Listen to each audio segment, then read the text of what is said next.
Welcome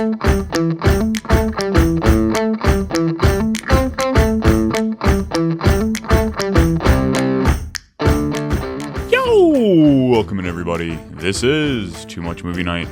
Join your hilarious host, Brian. JJ. What are you looking at, ass eyes? Alyssa. Toot toot. And Steve. I don't like it. It makes me feel all Follow along as we dissect, debate, and dish out cinematic hilarity that'll leave you rolling in the aisles.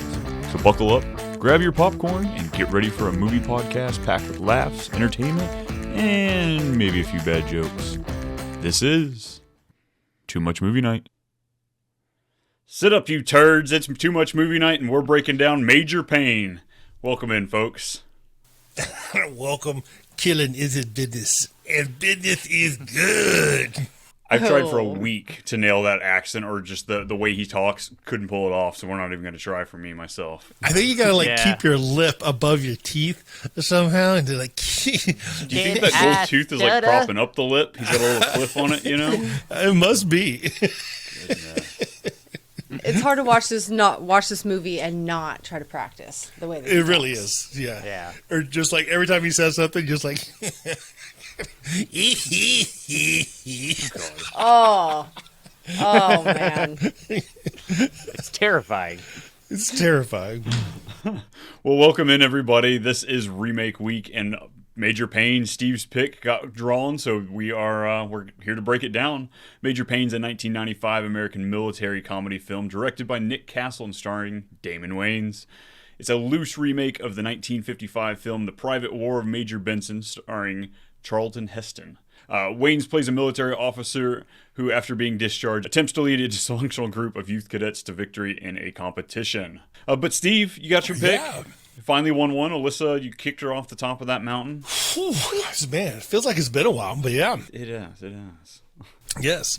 Finally got one. And, I think like this movie has been in my bag for a while now. Wanting to pull this one out because it was just kind of like one of those old classic ones that, kind of not really grew up with, but saw early on. During my, I guess, heyday right after college, and still, the time when you're quoting lots of movies like you guys are still. Did this bring you back to like hazing days in your fraternity, or no? Well, in like not football or anything? No, not at all about that, but. It really brought me back to OCS, Officer Candidate School, which I went to 4 years after this movie came out. So, to see the way that like a Marine Corps drill instructor who wore those Smokey Bear, it's called a Smokey Bear hat, right? Marine Corps drill instructor who wears those Smokey Bear hats. And but Steve, this was your movie. Go ahead and break it. I mean, you I guess in the process there of letting us know, but what was your first interaction with this movie? Oh, I really don't remember what my first interaction with this movie was at all. I think this was probably a Blockbuster rental that me and my friends. Yeah, if y'all don't know what Blockbuster is, back. Then thank you for listening because you are young. But this is one that we probably rented as soon as it came out, as soon as we could, and all watched it together. Damon Wayans was big at the time, doing the In Living Color skit show with the other Wayans brothers, and he was big, and so watching this was just kind of a rite of passage in a way, to see Major Payne go to town. So, JJ, what about you? When was your first viewing of Major Payne? I can't narrow it down specifically. I was actually trying to think about it. Like, I always saw this on, TBS or USA Network or something like that. It was obviously the edited version. There was no popping that titty out your mouth or anything like that. But, like, I can't specifically narrow it down. I've just always watched this movie as a kid. And growing up, I actually watched it a couple of months ago. It just randomly popped up, and I was like, holy shit, I haven't seen Major Payne in a long time. Boom, watched it. Love it. It's great. Let's go. I'm ready to talk about it. Yeah. Alyssa, tell us, what was that first interaction last Tuesday? Yeah, I was going to say it was when I watched it in the past week. I'd seen parts of this before, but never the entire thing. So I think what I have to say today, it comes from, like, I don't know as much. Like, this gives me Ace Ventura vibes. It gives me, some other movies from that time that they were all coming out. So they weren't really influenced by one another, but more speaks to, I guess, like trending comedy and people stepping outside of the box of what used to be in. So it was interesting coming at it from this being my first time, but I definitely don't have like the appreciation like some of these Reddit thread groups that I'm reading about. Because, oh my gosh, there are some people that are like, this is in my childhood top 3 movies.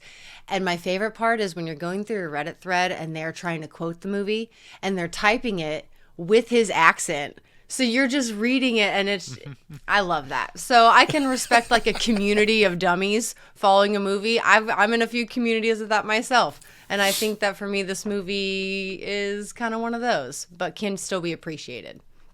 Yeah, I think you bring up a really good point, Alyssa, talking about the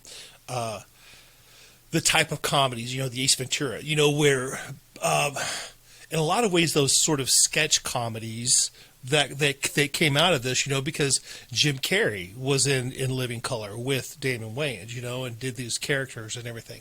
So see, and I didn't know what Living Color was until watching this movie, and I'm like, everyone keeps talking about this. Really? I need to investigate. I know, because I was like, this is very, whose line is it anyways? But Living Color it's the same kind of like just pulling from impromptu or just a certain kind of. It didn't work in her red town, is what she was saying. What? No. Hey, I didn't know I was in a bubble, but that's not what it was. That's where like Jamie Foxx came from. Jamie Foxx, Damon Wayans. Chris Rock, Jim Carrey, all these guys like really kind of came out of In Living Color. And so, and it was very influential at the time, for this. And so, when you see like Ace Ventura, this character, that is like over the top kind of character, same thing, Major Payne, as Damon Wayans played Major Payne, this over the top kind of character about things. So yeah, I think that those types of comedies coming out about the same time, it just sort of made sense, because these guys sort of came from the same stock, if you will. For sure. No, I get that. Yeah, I guess you can probably call it a cult classic at this point. I saw this early on as a kid. As JJ said, clearly I watched the kids version, because I think I've only actually seen this once since like I graduated high school, and I don't remember a handful of the scenes that we saw in this. But yeah, it was kind of a staple movie I knew about. I thought everybody had seen this movie, and as I grew up, it was like less and less actually had seen this movie. Like we said, this cult following that came later on, but entertaining nonetheless. I love the over the top. Jim Carrey is definitely, Mount Rushmore for me, is just one of those actors, the way he can bring comedy out of not just physical, but just the mannerisms that he has. And Damon Wayans does that excellently right here. But let me stop telling you and let me show you. Let's roll this trailer. Now what we have here, lady, is a failure to communicate. Fighting's no longer done in the battlefields, Payne. Killing is my business, and business is good. Now all the blood is shed in the halls of Congress. Gotta be somebody needs some killing. There's no one left. You killed them all. Major Benson Winifred Payne needs a job. Major Payne reporting for duty, sir. What? But this isn't what he had in mind. Hey, ho, yes, sir. What's your name, girly mouth? I have 8 weeks to turn you gaggle of maggot into a well-disciplined cadet unit. Tomorrow, lady, we gonna start the hard stuff. The hard stuff? Gotta get rid of that jerk. These kids need a minor miracle, but what they've got is a major pain. Hi, I'm Emily Walburn, the school counselor. You want Rissa? You need to be more sensitive. What's your angle, boy? Did I give you permission to sneeze, old bitch? don't know, sir. Bleep, bleep, bleep. What are you laughing at, pig boy? His methods may be madness, Right inside. but now they're learning. No pain, no gain. Boy's making me soft. Them boys need you. Universal Pictures presents Benson, nobody does the robot anymore. Guess I gotta dig further into my repertoire. Damon Wayans, He's back! Who's back? The man who lives in my closet. He's in there. He's still in there. He ain't happy. Major Payne. Sensitive. So we start off in this battle scene, and you know what? Steve's done us the pleasure of throwing up movies like Predator and Commando, and you know, a lot of these macho, manly '80s movies. And we see this goofball Damon Wayans come in here. The crap he does, like, so over the top. Like, yes, JJ, like, you hit it right there. Between that, the finger breaking thing, I don't know. I really didn't buy into it until we got out of this battle scene, but oh my goodness, it opens up well. Yeah, I agree. I love the whole little, I guess, spoofiness, if you will, you know. Is it a spoof? I couldn't tell. I thought it was, and I didn't, and then I did, and I don't know. Well, obviously, I mean, it's not necessarily like a spoof, like because it's a Misfit movie. Yeah, well, I wouldn't say like a spoof of like with like one of those like Scream movie, you know, or stuff like that. Yeah, not quite you know? that extreme. But to where he is kind of like just over the top with that commando type shit. For sure. Yeah, pulling the gun out on the general and then, you know, shoving it up his ass, like, oh, like extra guacamole sauce. I cleaned your colon out faster than that burrito with extra guacamole. Which, I mean, when did guacamole and avocado have this bad reign? Like, I've never been messed up in the stomach from guacamole, you know? Like, I just felt like we could have thrown salsa in there, a hot sauce, but... Yeah, if anything, it's healthier for you, but... Clean the colon out. But yeah, I kind of like the way that it started in a lot of ways. You know, at first I was like thinking, it's like, you know, the credit's going to go this long or whatever, but they did. It almost just jumped right into it then, you know, and a lot of the action and stuff. But I really appreciate because I enjoy how dumb the action part is, just because like he like. The later scenes where he's, you know, like laying in his bed, like, I got the itch, and I have the hunger, like all of that, and it's like the stupidest fucking thing. I gotta give him credit too. He held that voice the entire time. Yeah, I don't know how he did that. Like, that was amazing. Like, I feel like those scenes definitely right off the bat let you know what kind of comedy it's going to be, what kind of jokes they're going to be. And most of the time, if I know that, I can pick up on the clues and adjust for that, right? Versus like having this expectation a movie's going to be something that it's not. And so, yeah, some of the things were like not a hit. Like, gosh, this is just his voice, his But I wonder if his forehead was sore at the end of every day. Like, imagine having to talk that way and keeping your mouth that way, and he always has a frown going. I bet his face was super sore at the end of the day.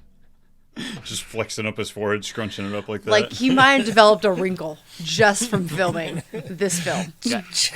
Can't you see I'm eating turds? And Steve, I don't want to dive too much into the accuracies of this because, like you said, this is a near spoof movie. But I struggled with the timeline and the military aspect. Like, he made Charlie jokes the entire time, but was he old enough to be in Vietnam? Probably not. No. Was that just a huge miss? But like, it's fun because we know who Charlie is and not who, you know, because it would have been like an Iraqi war at that time, right? Well, yeah, the Iraq would have happened like a few years before that, but no, not necessarily because let's see, if he was kind of forced out and he was an 04, you know, as a major, you can still be in for 20 years, but you're talking like at the 15, 16 year point for that he would have had to been kicked out. Like I want to say, and so if this came out like you're talking 95, yeah, he wouldn't have joined until like the late 70s, or like 80, and so he would have missed Vietnam. So no. All right, that's what I thought too, but I'm like, all right, I'm not great with history here, so I'm not going to be the one that like throws it out there as a Yeah, but it's also one of those things that unless you're us, you're not going to dive too deep into it because yeah, I never wanted to. But watching military movies, somebody ruined them for me. I got the military channel on 24/7. In a lot of ways, I think that he was probably influenced by the other like Vietnam movies that were out before this, whether Platoon, they're all talking about Charlie and stuff like that, So even if this guy was in the military at that time, he would have heard all of these other guys that had been in Vietnam talking about Charlie and shit like that, his whole career. So the majority of his career. So Charlie still would have been in the vernacular, of his generation in the military, yeah. So I could sort of forgive him for that. Doesn't he drop an Agent Orange line? Yes. I think he does. It makes my Agent Orange act up. Yeah. Like that's not how that works, but okay. I will say the one-liners that came out of this movie were brilliant. Like I said, I've seen this maybe once in the last 10, 15 years, so hearing a lot of the quotes come out of this, I was like, oh my god, that was Major Payne. I knew of the quotes, but I could not remember where they were. Like the completely forgot it was from this for some reason. That was so. When I heard that again, I was like, oh, I just kind of like cringed. Like, I'm like, why? Why did we do that? But oh well, it's fucking hilarious. I guess let's introduce the kids here because yes, this whole scene was back into that like, oh wow, this is a '90s movie, that's for sure. Oh yeah. Oh, didn't hold any to pull any punches, right? With the all right, open. Yeah. You Go big back to eared. Mayberry. He's just attacking him, which is funny. So I was as a class officer working in in OCS, we had Marine Corps drill instructors, and I swear to God, their whole role was to try to make each other laugh because, like, the first time they got introduced to the candidates, they would like all rush in and just blah and just go nuts and stuff, and it was just a lot of this stuff. And I remember this one time this drill instructor was behind this candidate that had some big ears, and he was just behind him and just flipping them. He'd be like, bloof, bloof, and just kept doing it. And he was like, are you picking up signals from Mars there, Shipper, candidate? It's just, and I'm so sad. And they're just attacking every little piece of something. It's just like watching this, like, oh yeah, here they go. I've never understood how people just stand there and not that they take it, but like I'd be cracking up. Whether you're making fun of me or the guy next to me, like I could not hold a straight face to save my life. Maybe they'd make me run till I freaking died, but like I struggle keeping a straight face, even with the dumbest stuff that comes across the table. Oh, it's definitely difficult. Definitely difficult. Yeah, to watch that stuff. But this was the kid I didn't understand. I thought he was the deaf one, This partially. reminded me of the Full Metal Jacket, scene where he's, is that you, John Wayne? Is this me? Like the guy that just has to act out. Like, what are you even saying? I think that's actually his son, though. His nephew. It was his nephew? Is that what it was? Damon Wayans?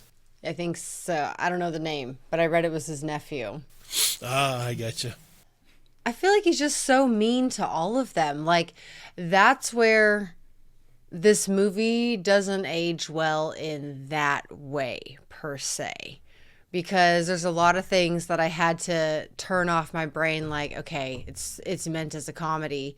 Because these things are not okay. Right? Are they? There's a line. Is it effective? Yes. Is it right? No. What do you mean? What like, do you mean? Like this part, like where he's attacking these kids or something? Yeah, like he is attacking their personal features, like attack their character or what they're doing, their behavior. But it's just like, Wait, don't know. wait. What's up, fat boy? I was a soft kid. Like, I would have broke. Chubby, yeah. Oh, my gosh. That's why I put that on my little tag there. One chubby, two That's probably my chubby. most quoted line from this movie. Is that. And another one I forget, this is where it's from, you know? Yeah, but to your point though, Alyssa, is that's all he knows. He doesn't know their character, right? He just got introduced to them. He doesn't know what they're like. So that's the only thing that he can attack right now is what I see in front of me. He hasn't read the ABCs of caring and development. A nurturing male role model. Or a loving True. He's got poor Tiger peeing his pants. Like, Oh, That was funny. I know. Hold it. I'm going to rip that off and kick it around the dirt. that I was dying on that one. Alyssa like missed it. I was like, hang on, we gotta rewind it just for this. Like, there were many moments my jaw just dropped. Like, oh my gosh. The stuff with Tiger, though, was the fucking funniest. So we go to that later on with Emily, too. But I forgot that Emily, Karen Parsons from Fresh Prince. What's her name from Fresh Prince? Hillary Banks. Hillary, yes. I forgot Hillary was in this. She looked good. She was... Stay true to her character. I mean, we'll kind of dive into it a little bit at the beginning, but she did everything in her power to fall in love with this guy, despite him being just an unsocialized ass. You know, like, she just tried her hardest to look past either, like, she loves herself a good project, or she's oblivious because she's Hillary Banks and she hopes he's got money, you know? Goodness. Oh, Hillary. Yeah. I didn't think about that aspect of it. Because I don't think I've like seen her she in jumped. anything else outside of this and Fresh Prince. I don't think I have either. Alyssa pulled up her picture on IMDb. Age or time has not been kind to her. Yeah. No, she looks great. I just wouldn't have recognized her. She doesn't look guess- the same. I She feel like wears those her are kind of the hair same differently, and yeah. It's the hair. It's got to be the hair. That's it. That's totally it. Just don't make it sound like I was shit talking, okay? Don't pull me into your shit talking. Is what I'm saying. End of the day, Alyssa just doesn't want to get yelled at by Karen. What's her name? Karen Parsons. Karen Parsons. Yeah. But yeah, so the boys we meet. Payne obviously piss him off a little bit. We're gonna go to those shitty barracks. And goodness, his raining on the sprouts when he's got them buried in the mud. I peed a little bit. I was dying laughing at that. Like, God, that's terrible. I want to know how he dug a hole that big that quick. But I did like him just sitting there spraying them down, hosing them down and stuff. But it was the Alex kid, you know. It was that Alex kid. It was like any of these type of movies, you're always going to have that one really kind of rebellious kid. And, you know, and so like he just happened to be this one in this movie, whether it was like Bender. Yeah. You know, you're right. That one, and but yeah, any of those movies, you're going to have that one sort of rebellious kid, and this guy, played this one, and kind of a jackass. jackass. Shocked me. Yeah, it kind of shocked me though that he's the oldest and he's the rebellious one, and yet the kid who's the squad leader is like middle aged. You know, I wanted the kid to stick that kid in the freaking pit. The one with the screaming voice. Oh yeah, that kid. Fucking, oh, he's annoying. Hell, as man. shit. Like, it was terrible. But yeah, like we had all of the pieces that you would see in this traditional Misfits. I think it's funny. One of the movies that Alyssa put up for remakes was Bad News Bears. This is just a different type of Bad News Bear, or vice versa. Just you got the one rebellious kid. You've got all these groups. You've got different dynamics that they're going to get picked on. We've got the main hero that's going to be really hard and tough, and we've got to have that turning moment that's just so cheesy and lame, but we'll slide into that later. We got all that here. Well, y'all ready to slide to 2? Yes.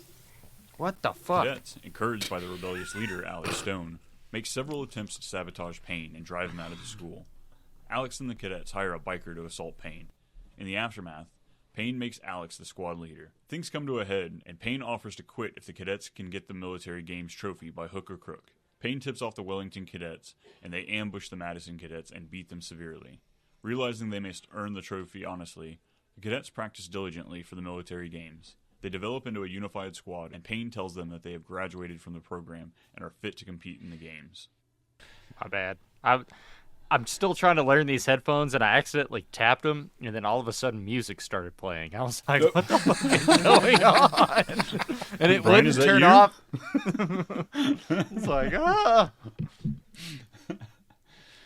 Anyway. So, of course, these kids, they're not like in Major Payne, so we've got to go through all these fun little, a bit of debauchery, if you will, to try and get rid of them. And, God, none are better than the dress scene. This whole, like, pinning him for being a pedophile. Like, if this wasn't just... That was their switch the dress. That was their first attempt. Yeah, he's like, Dude, this one yeah. was prettier. That's the first attempt that they tried to get him out.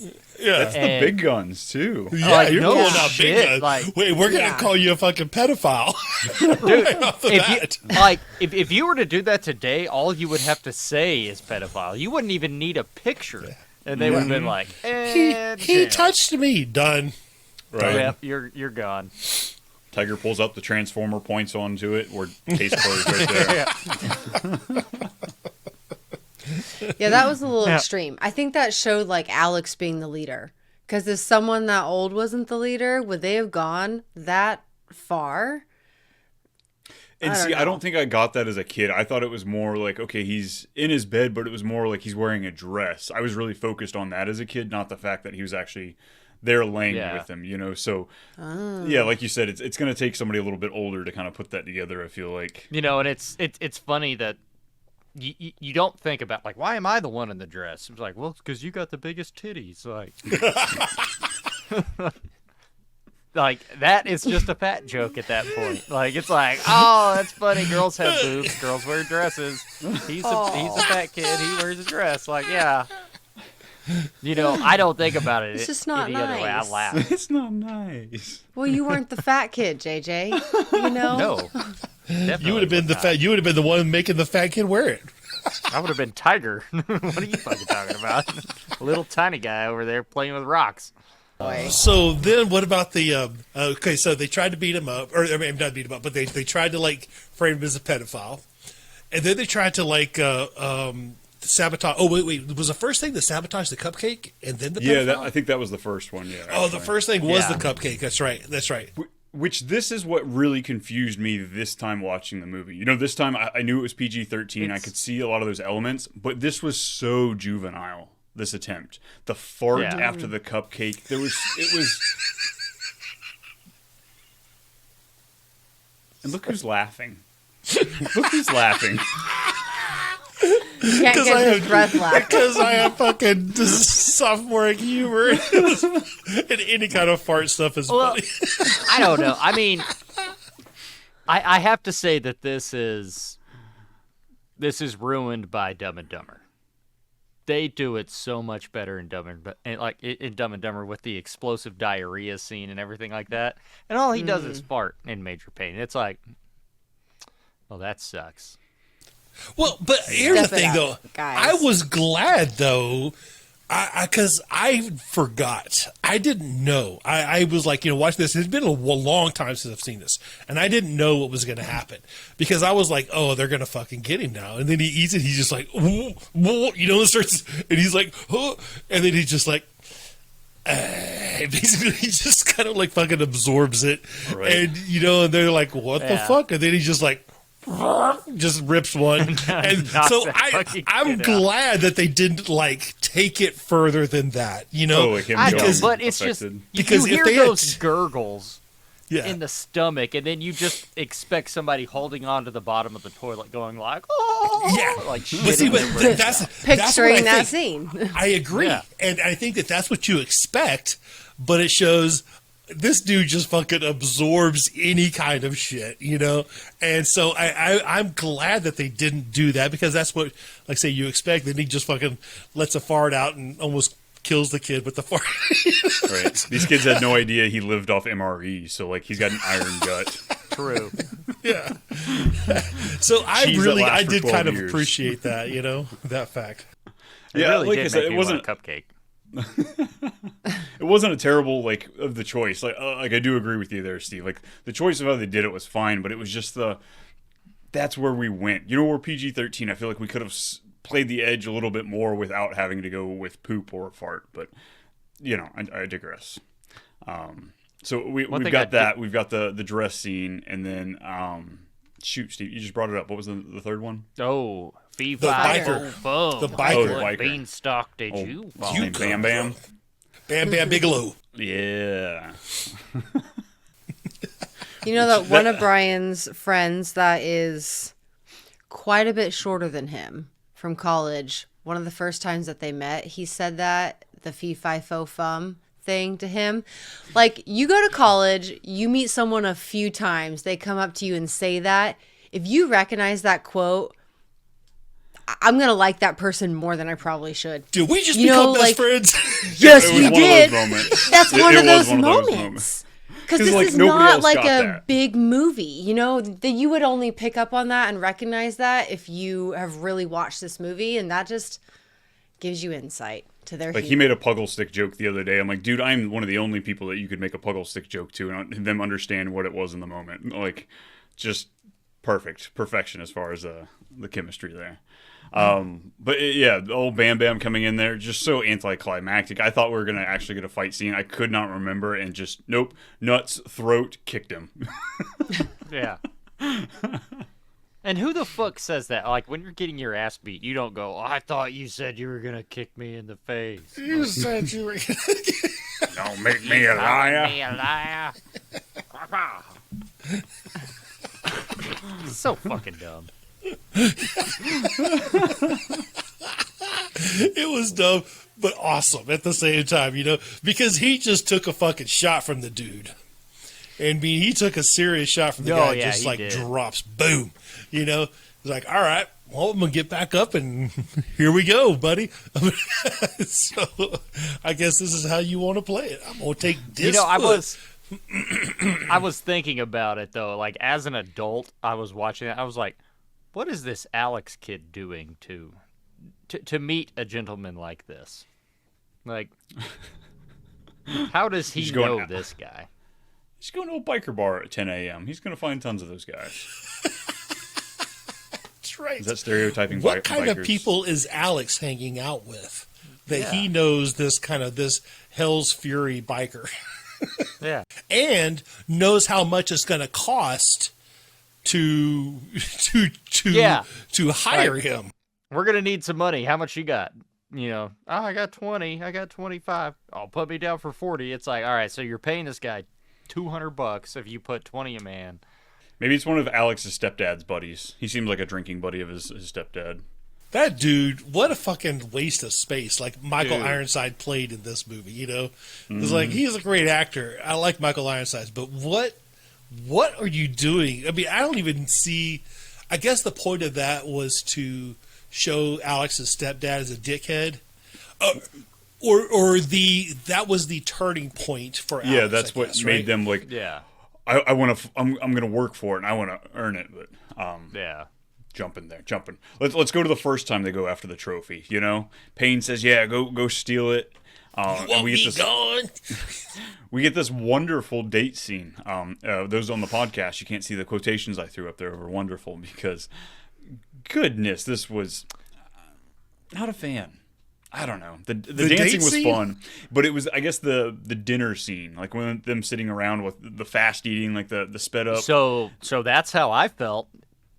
And feel every time I have a meal with you, Brian. I have way better conversation. I eat fast, JJ, so I can talk so you can especially enjoy my voice in college. We would fucking like. I'll never forget that day at Sharky's. Yep. Finally, I would like go way ahead, get my food, and sit down and start eating. And then he would fucking join me and still finish before me. And I'm like, goddamn, dude, like, take a breath.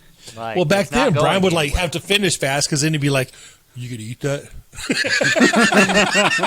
Oh yeah, And this was not a place that people didn't finish. No. Everybody always finished. His thing was like, well, That's what she said. whoever finished last had to fucking wash all the dishes. And I was like, this is a fucking restaurant, bro. Nobody has to wash the dishes. We pay to eat here and then we leave. Like, you don't fucking have to do anything. And he's just like, deep throating a fucking burrito. It's like an animal instinct. Like awareness of where you're at, gone. Yeah. Right? I'm not eating because A, I'm embarrassed because everybody else is staring at us, and B, kind of turned on because of the way you're doing that.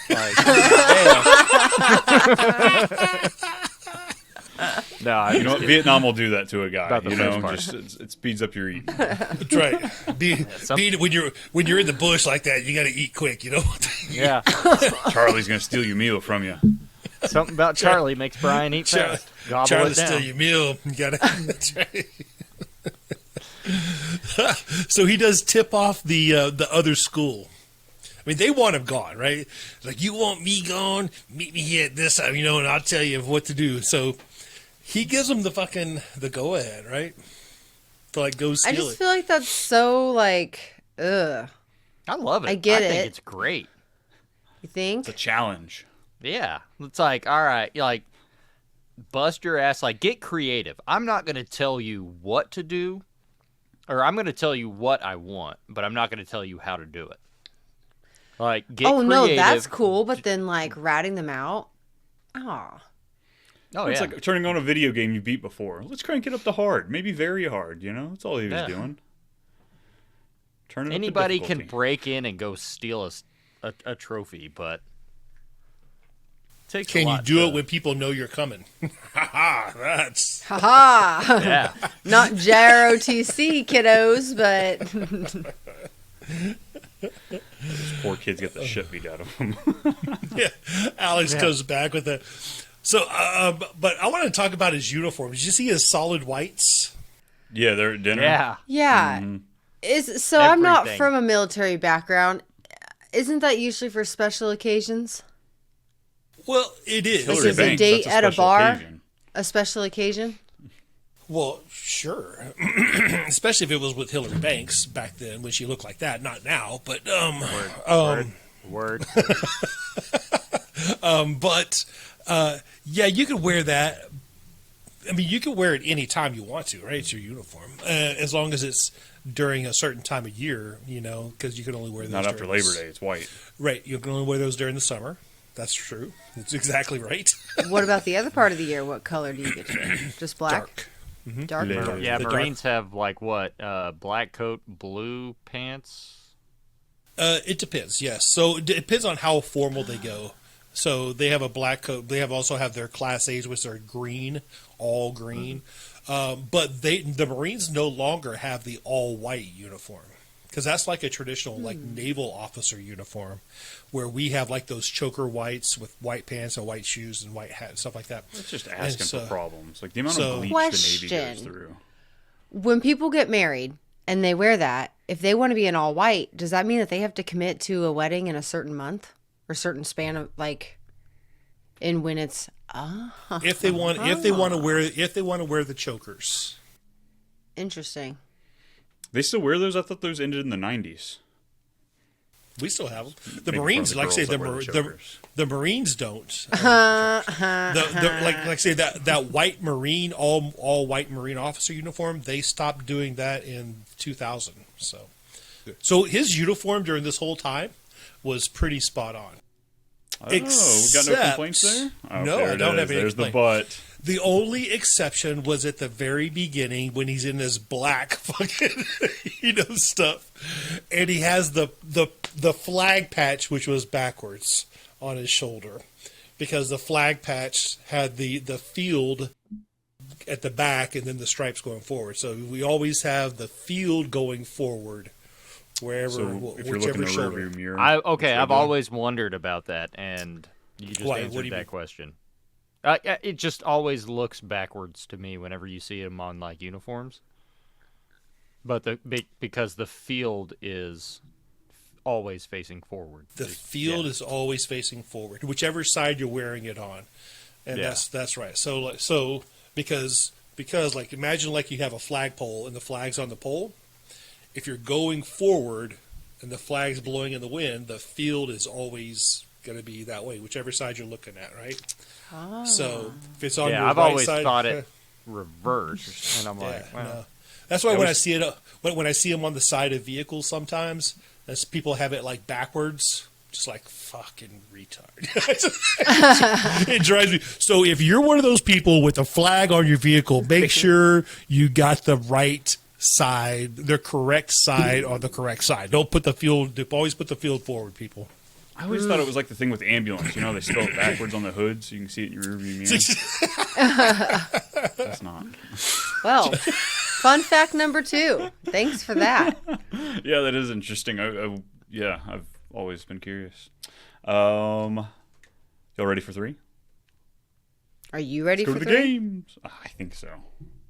Before the games, Payne is asked to return to the Marines to fight in Bosnia under the rank he has passed over for promotion. He eagerly accepts the new posting, and his deployment means he will miss the military games. As Payne waits for the train to depart, he daydreams about being a family with Emily and his foster son Tiger. The cadets don't want to participate in the games without Payne, but Alex convinces them to do it.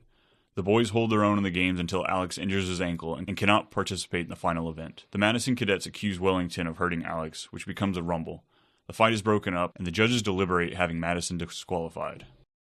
We skipped over, not that it's a huge talking point, but the whole reason that the date really happened, the onset of that, was the bedtime story and the Closet shooting of the closet, right? Wow.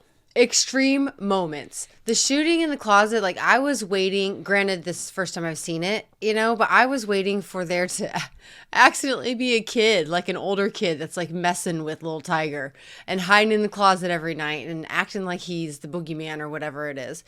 And yeah, just interesting that is what lures her in, that very direct and aggressive act.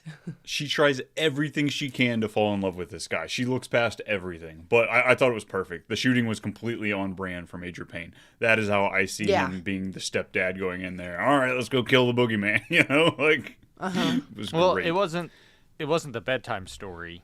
He was reading his book and scratching his head with a big-ass knife while the badass lamp with the 2 fucking mortar shells were behind him.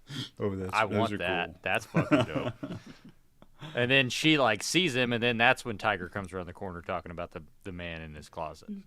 You're right, but that's what I was saying. That's right.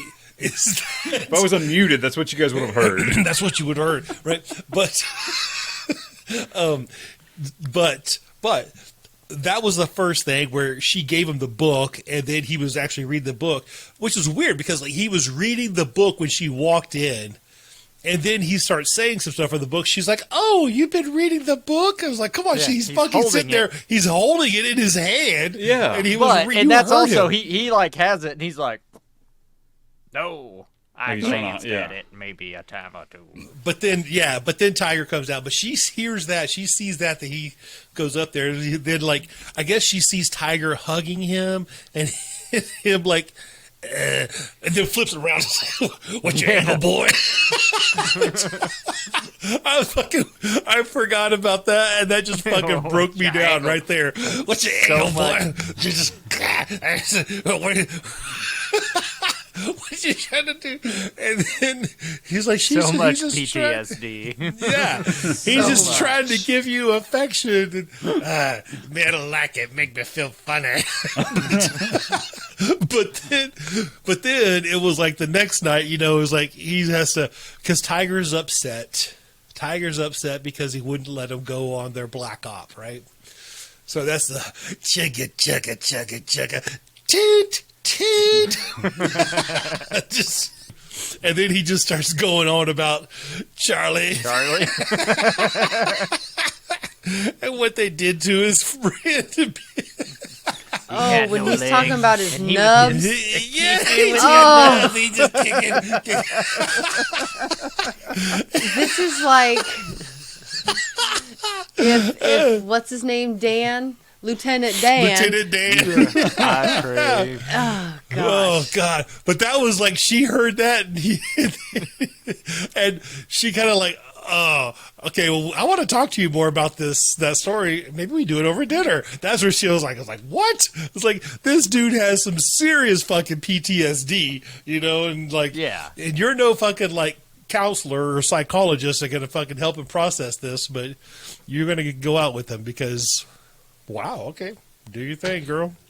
Go for it. I think you just said it. She's wants to help him, right? She's a fixer. Like, she wants to be the caretaker and blah, blah, blah. And she's like, oh, look, there's hope. He could change.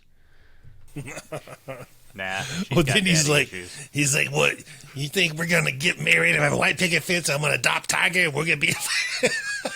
Which then we get this daydream That's what he sequence, wants. exactly that. Yeah.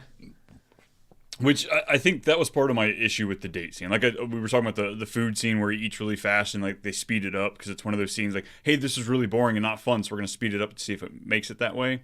Like, we saw so much of this, I feel like a lot in the 90s. The daydream sequence, a lot of what we saw in Happy Gilmore and other movies. The speed up, you see it in Little Rascals and several other kid movies. It was just a lot of those same themes you saw in those 90s movies. And I feel like at 90-minute runtime, we could have put a little bit more effort into it maybe, I don't know. Just wasn't a huge fan. Same thing with Michael Ironsides. Give us more to the whole reason why Alex turned.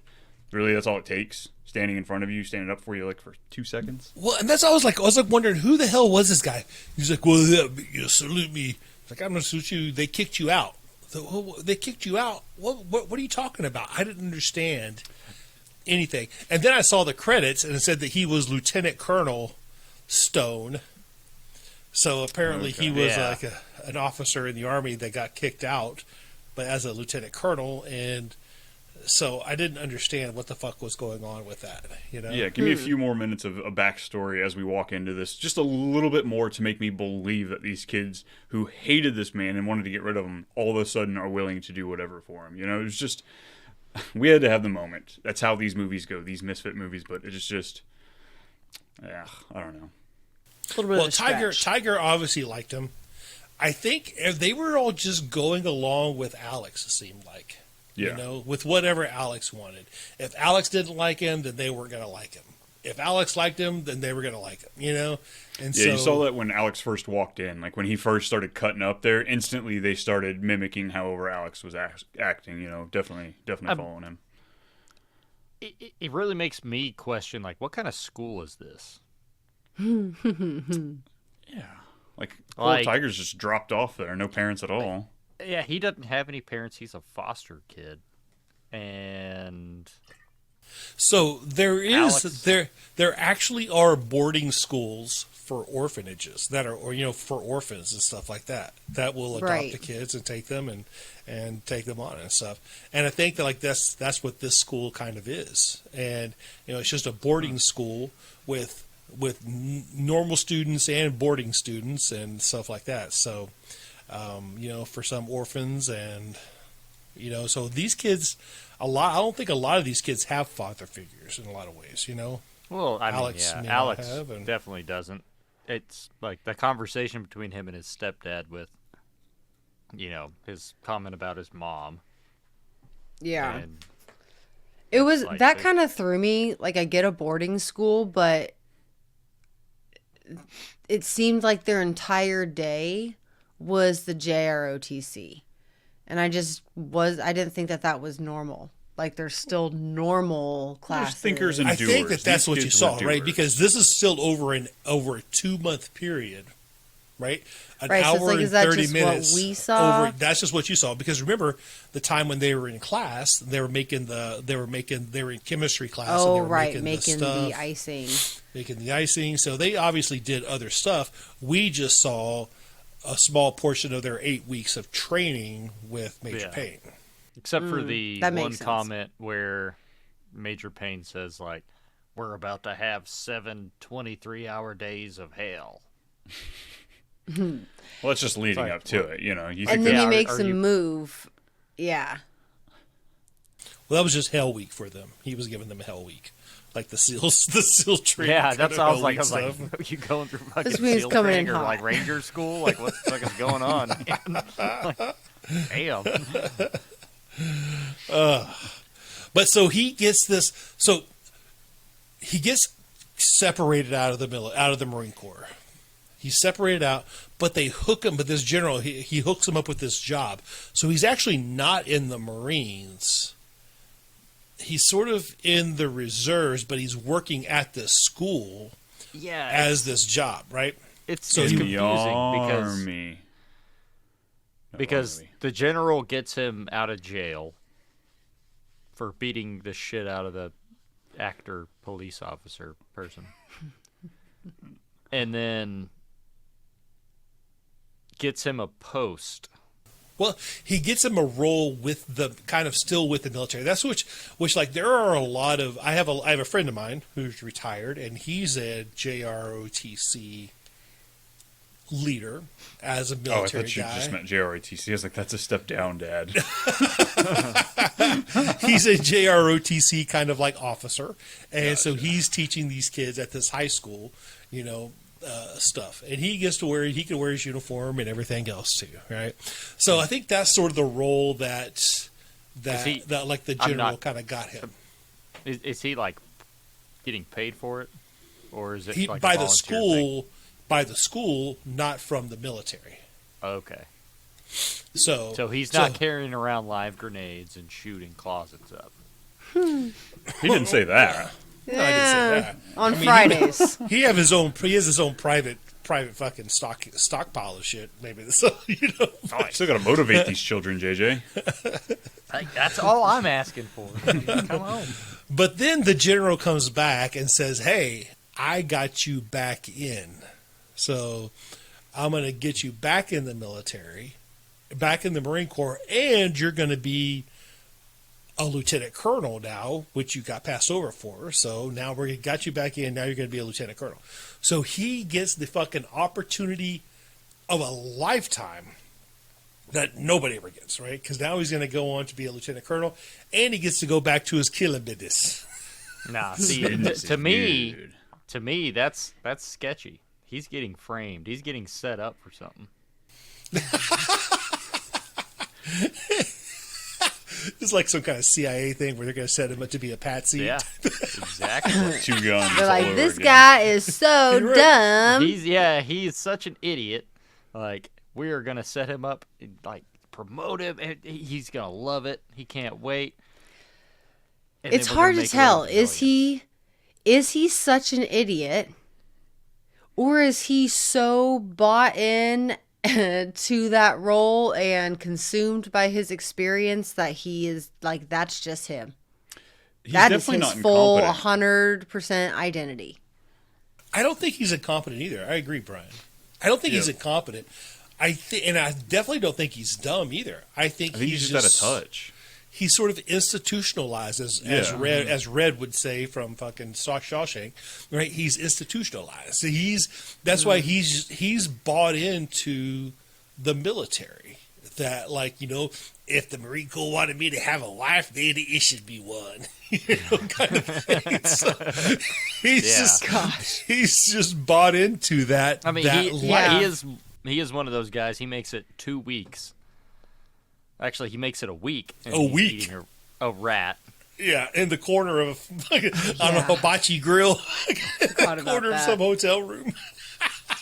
And it was like he was back in the fucking Philippines. Yeah, that's what I thought we were trying to The jungle. The jungle, the Philippines, on the fucking, like, in his hotel room with a big ceiling fan just sort of turning, and yeah. This was fucking awesome. It was so funny.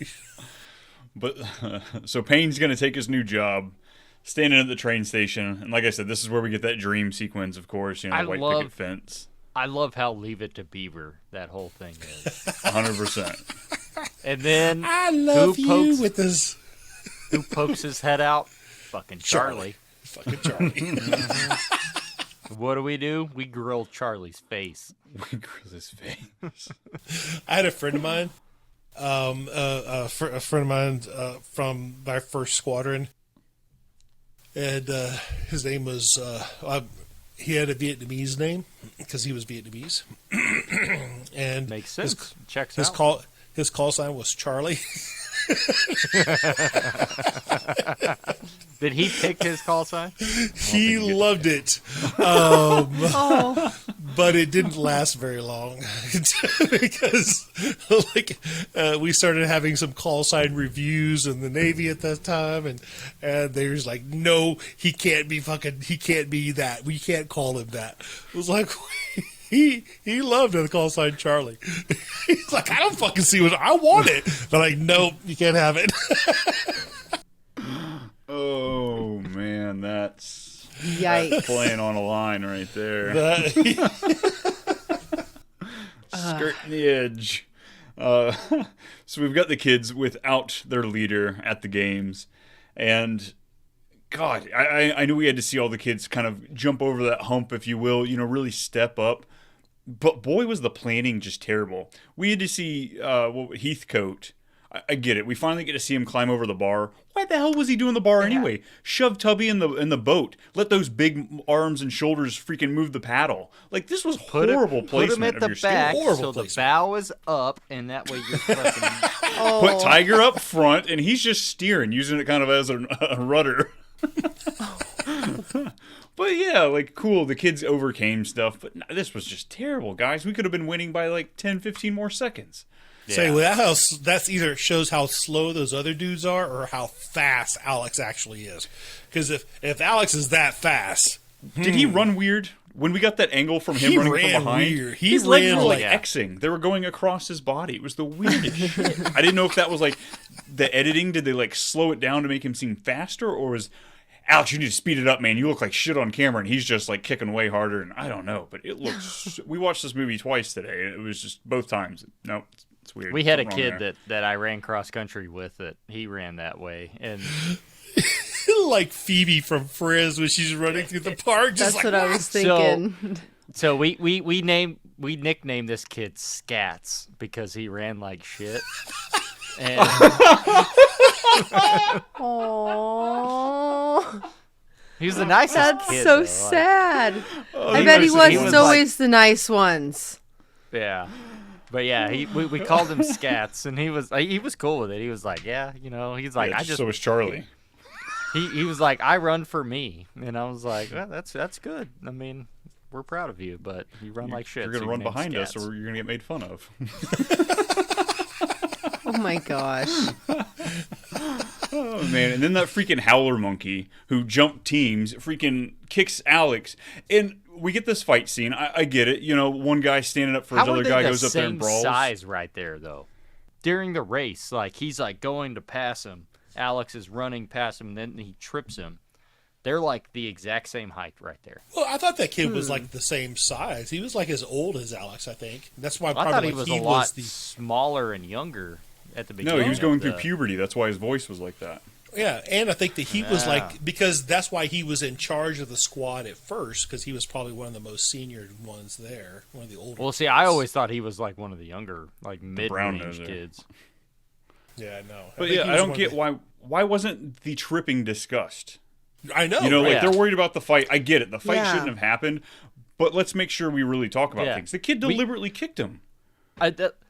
We can only disqualify the person who started it. It's like... That's what I was thinking, too. At that point, you're like, fucking that kid, that fucking narc son of a bitch. Like, cut his fucking ass. The barn owl over there. It was him. But no. Yeah, I don't know. Yeah, that's what I thought, too. I thought they were going to disqualify him, but they didn't. And then Major Payne shows up, and they're like, screw it. We're a military base thing we got going on today here, and we're just going to say fuck it, and we're not going to... Major Payne's here. Who cares? Well, fuck the rules. Because that's how the rest of the movie progressed. Because we get this dance sequence, and... I felt so embarrassed watching that. I did, too. I felt like we were watching Cadet Kelly, like a Disney Channel movie. And I guess it's one thing, because this was fun. I had a lot of fun. The music was cool. The little dance was awesome. But let's get that embarrassing moment when they get handed second place. Like, guys, that was awesome. But that's not at all what we were looking for. So first place goes to the other team. Something like that. So the kids could really, like, stand up through adversity. No, they do this weird-ass thing where Tiger's bouncing around, leading the group. And they win freaking first place. It's crap. I don't know. Hated the ending. Yeah, that's not a military march. What you guys just did, That's not a military. That's not what we're looking. We're looking for rhythm, sequence, timing, everything else along the way. I mean, I will say they played the hell out of that disabled card. Because they got the deaf kid flipping the fucking rifle. Yeah. Blindfolded. Yeah. The deaf kid blindfolded flipping a rifle. He can't see or hear that fucking thing. Double missed a handicap. Oh. It's like Daredevil. One sense goes away. You take away two senses, he's got all the feel and touch in the world. Oh my. But I don't know. I The just Matrix. the fact too that Major Payne clearly taught them this routine based on the dancing. So in what world did he think that this was okay or would have flown as a passable? I don't know. Again, it was fun. I think it was the most fun option. But as far as storyline, I agree with you. Obviously, he would have taught them, or they would have had to practice this with him. But he would not have allowed this type of shit to go on. You know, as a Marine Corps major or the / drill instructor. No way, and they call them drill instructors for a reason, because this is drill. This is what they do, is teach drill, which is the marching and the moving and the K and stuff like that. That's drill. So when they're a drill instructor, that's what they're teaching, not this hokey bullshit right here. Yes, sir. Please, you're next, Brian. You're up. so I do have a drill. This whole gunslinging thing, is this exclusive to the Marines, or do all the branches do this? Yeah. All the branches like march and gun flipping? No. Okay. They don't do gun flipping. That's only for like the Marine Corps does do some of the gun flipping stuff, but that's only what they call the silent drill team does that. I don't know if you've ever seen them, like at Quantico. The Marine Corps silent drill team does some gun flipping stuff, but they're the only ones that do that, right? Anybody else, everybody else will march with the rifles and do drill and that sort of stuff. But yeah, this stuff is only for show and tell or something, but not in a drill competition would they do anything like this. I want to see him pop off a shot after he spins it, spin it, pull it, bam. That's some talent. It felt very like America's Got Talent. This is a group of dancers, and they're theming it drill style, versus it being like a drill where they're just bringing in music. This is also the time of movies that we're coming into, like movies like Bring It On and Step Up and Honey and all of these movies where the final scene is a dance off of some sort. Hip-hop. Flash dance. Yep. Flash dance, yeah. Just old school. Old school, yes. Oh my God, I forgot about that too. But yeah, I was really disappointed that Major Payne would have taught them that, because I just don't think that that's anything that he would have taught them. But I think that you're right, Brian. I think you're right. And that the movie would have had a better lesson of like, boys, hey, that was entertaining. That was very good. And I feel like that's more of an on-brand for Major Payne lesson, too. That they learn something without winning. I feel like that's more on-brand for him, that they're going to learn something through that. Well, but and that's they all what can't be great movies. That's what you expect, though, is like, you want to get rid of me, get me that trophy. Well, guess what, son of a bitch? I'm here next year. That would have been funny, too. You scrubs, you beggars didn't win me the trophy. You got me for another year. God, you're still a shit sandwich, just not a soggy one. Oh my God. All right, let's wrap this up and head to 4. Payne refuses his new posting and commission and shows up at the last minute. He smooths things over to the judges and tells Tiger to lead Madison in the final event, a drill competition. The group executes an unorthodox but entertaining routine, which wins them the trophy. On the first day of the new school year, Madison displays the military games trophy and another one that Alex won. Payne resumes being the instructor, having married Emily and adopted Tiger. Stone resumes his squad leader role as Tiger becomes assistant squad leader. Payne is softened a bit, attempting to befriend the recruits, when a disrespectful blind cadet shows up with his service dog. Payne shaves him and his dog with his field knife and laughs. Tiger, what is he, candidate or cadet? Man, go tell Mama to bring me my field knife. Gosh. And these kids are bought in too. Tiger looks excited. He's like, "Yeah, we get to shave another one." Like, I'm gonna shave a fucking dog. Like, what kind of 6-year-old wants to do that? Corporal. That's what we called him. Corporal. Go tell Mama to bring me my field knife. I feel like Tiger turned into the kid that they could never keep a steady babysitter for, because he's always going to be up to something. He's always going to have some excuse. And some evil laugh Daddy at the used end to of it. Daddy used to tell me a story, a bedtime story, or Daddy would shoot the monster in my closet. But Daddy did it? Yeah, no. So I wonder what if Alex fucking hurt himself in the first competition that they had, running the anchor leg. Then he got tripped. What did he win for individual competition, for individual stuff? I think For they the gave exact him same the reason trophy, they the won recognition, overall. because Because hey they man, knew you got tripped. They knew he was a piece of shit, and he turned his life around. I guess he was the leader, so maybe they just automatically give it to the leader of the squad. I don't know. Wasn't a fan. I don't know. I wouldn't We could have have done without that Yeah, trophy. it's, Just well, give I us the mean, one. it's kind of like, hey, your team won the Super Bowl, MVP's automatically the quarterback. That's true. Yeah. That's true. Yeah. Like, Brian, I mean, that's the only thing that makes sense. But it said like individual effort, basically. It was for individual effort. Well, everyone, this is the part of the podcast where we take everything that we just talked about, put it all together in a pizza box, and figure out what score we're going to give this movie on the Too Much Slice meter. Here on Too Much Movie Night, we score these movies from a 0 to 8 slice movie.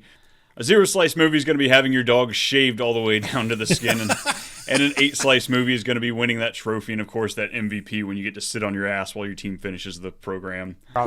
So, Steve, this being your remake movie, Major Payne, you want to go first, or we following at the end? No, I'm going to go last with this one. Alrighty. Well, then I'll take first. I'm already in the spot. So, Major Payne is a major repetition in the movies that I watch. I've seen this movie quite a bit. Like I said, it's been a while, but it turns right back on you. It's like you never left this movie. Like I said at the very beginning, you're watching this on VHS. I remember this being, I think, one of the first DVDs we actually got like converted with just a random bunch of movies. But I love Major Payne in so many ways, except the storyline. If we can get rid of just the same old thing that we see in so many 90s movies, just the prototypical misfit, just the storyline, the way they build it out, that's a little too much for me. But at the same time, I think there's appreciation with this movie despite it being aged and dated. Definitely couldn't get away with the way this movie was built, but as far as the structure, yeah, we're going to see this remade time and time again. I enjoyed it a bunch. This is I do think it is a movie night movie. It's something you can easily put on, kind of like a mindless movie. It's up, you're laughing a little bit while you're knocking out some computer work, playing on your phone, or bouncing around on the floor with your dog. I struggle to place it, though. I really do. Tilting. I'm falling off the table here. You know what? I found it. We're going to go 5 slices with this movie. This is an above average movie. It's not one of those great movies that's going to have you captivated because of the flaws it has, but there's appreciation there. It's Damon Wayans. It's so much fun. It's a lot of laughs, and like I said, 5 slices, that's where we're going. Who's up next? I'll go. If Alyssa doesn't JJ? want to. It doesn't matter. Alyssa? Go for it. Okay. So, Brian, I feel like you really hit it on the head saying that this is a family night movie. I mean, I grew up watching this. My parents watched this movie with me and everything like that. Granted, yeah, it was the edited version, whatever. But it's a great movie. And yeah, it is It is kind of unique in its sense of like maybe not everyone loves it. I think it definitely has that heavy nostalgia card. Like Alyssa was saying, like you hop on the forums, you see the true diehard fans, and you can read Major Payne's voice in the comments, because I know what you're talking about. I started researching this movie just a little bit more, looking up some fun facts about it, and I came across the Reddit threads and was like, yep, I do love this movie. It holds a special place in my heart, but it is one that, even though I laugh my ass off at it, I'm still like, what the fuck, at a couple parts that just like, maybe, it's definitely showing its age. I don't think you could show it on TBS, even in the edited version that you used to back in the day. You probably couldn't show it on TBS today, but it's still a great movie. I gotta go a little bit higher than you, Brian, but 5.5 slices, one solid family night movie. I will definitely watch this movie again. Nice. Alyssa, game face, you're up. My heart's racing. I was trying to take all my notes and put them together. Hold on. To set off this slice review, this was an interesting movie for me to watch as an adult for the first time around. There's certain things that I robbed myself of the experience not seeing it when I was younger, and having that first reaction coming from like just the naive kid perspective that will laugh at fart jokes and see certain things and be like, oh my gosh, I can't catch my breath. That's hilarious. Watching this as an adult, I don't get as much of that. But JJ, like you mentioned, like I mentioned, there's a community behind it. And I have my own little communities for movies that can fall in this like 90s dumb comedy. But what I love and appreciate now that I know a little bit more about like what is it called again? What in color? Live in Living color? color. Living in color. There we go. Living in color, kind of. Living in color. In living color. In living in color.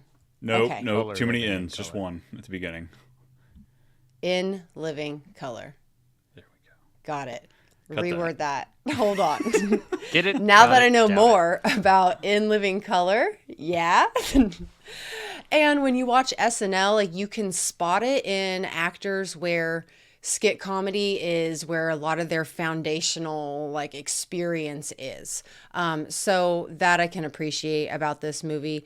There were some things that I just can't get past. Just little extreme. I don't like the bullying, hazing, but if I watched this as a kid, it wouldn't bother me as much. Overall, I don't feel like this movie, it doesn't give me something that another movie in the same category can't, that I have a little bit more of an attachment to. So for me, this movie doesn't have a whole lot of rewatchability. I think that the first time around is jaw-dropping and it makes you laugh and it catches you off guard and you have no idea what to expect. And so that kind of keeps it sacred for me. So I may never go back to this movie because I don't want to know what it's like that second time around. I may not appreciate it as much.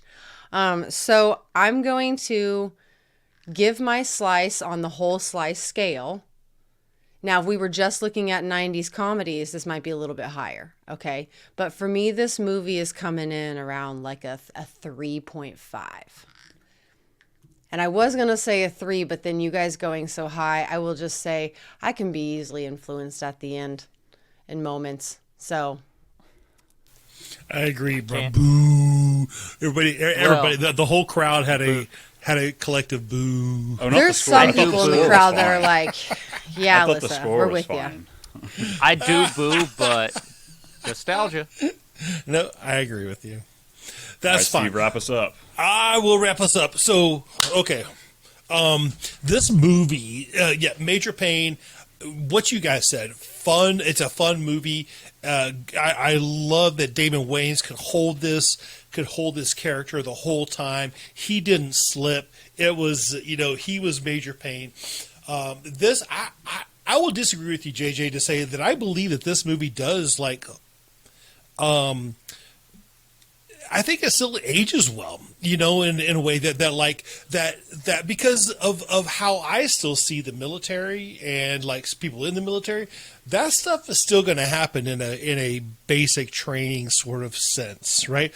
They're still going to make fun of people. They're still going to like attack people. They're still going to do those types of things, right? It's a sense of breaking people down. And that's what the military does, right? They want to break you down and then build you back up to something better, and as a team, better than yourself. And I think that's what this movie, it shows that, right? He breaks them down on an individual level.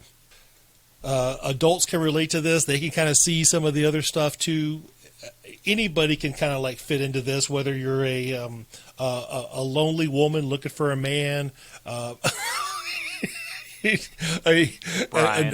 orphaned kid at a school without a father figure, whatever else. You know, there's a lot of people that can relate to this movie, and this movie is a six slicer all the way in the movie night mantra.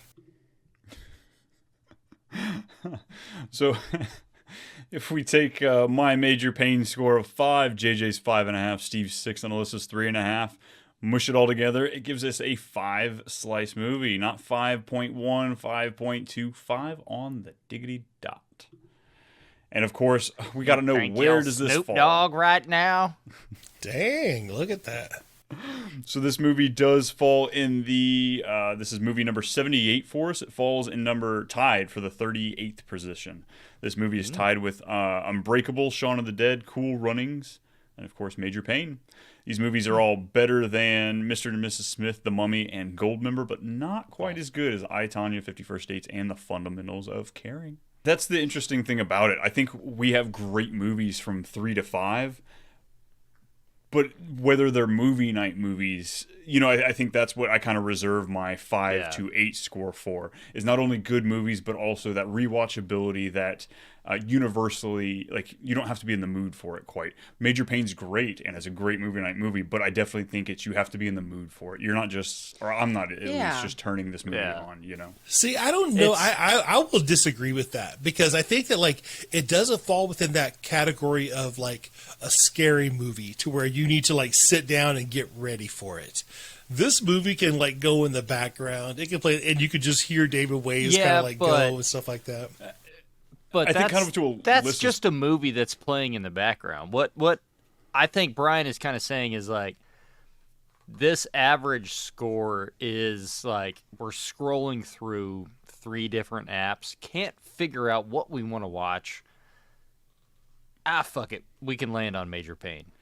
This is more of a movie, if it's on, I'll watch it, but I'm not turning it on. Just kind of like Mr. and Mrs. Smith, you know, Cool Runnings. Those are movies that I'm not necessarily turning on, but if I'm over somewhere and they've got it on, I'll get locked in. Or if I still had cable because it was 1999, I would, you know, watch it if it was, you know, on TV. But like, as far every as time I scroll past The Mummy, I'm like, oh, hell yeah, I want to watch this. Do I? And don't I? my better half says, no, we're going to watch something else. So we don't get to watch The Mummy, you know?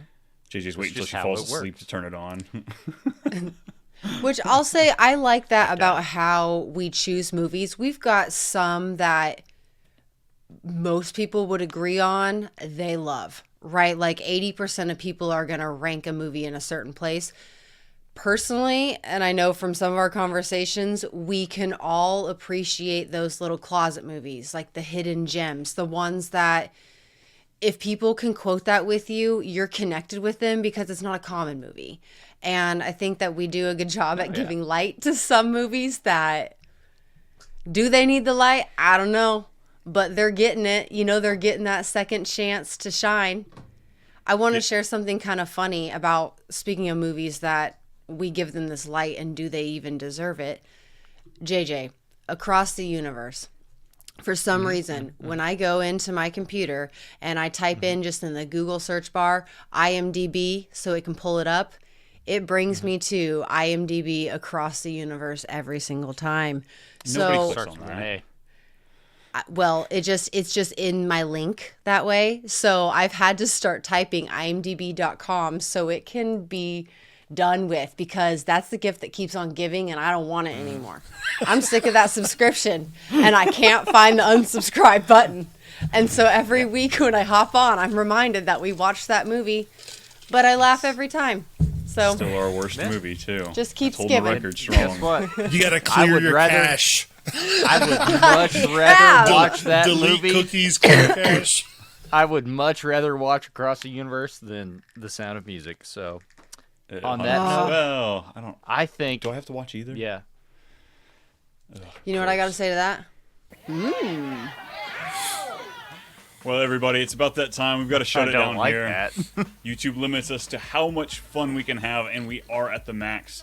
If you want to continue the fun and come on down, head through our YouTube channel, subscribe, hit the bell for our new episodes. Make sure you like, and of course, if you're looking for just the podcast, we've got that all over as well. It's going to be on Apple, Spotify, all of your favorite platforms, and of course, Patreon. Don't forget us. Who Give us a knew little that donation. this song was edited? I had no idea. I never knew that this song even existed this way. Two Live Crew?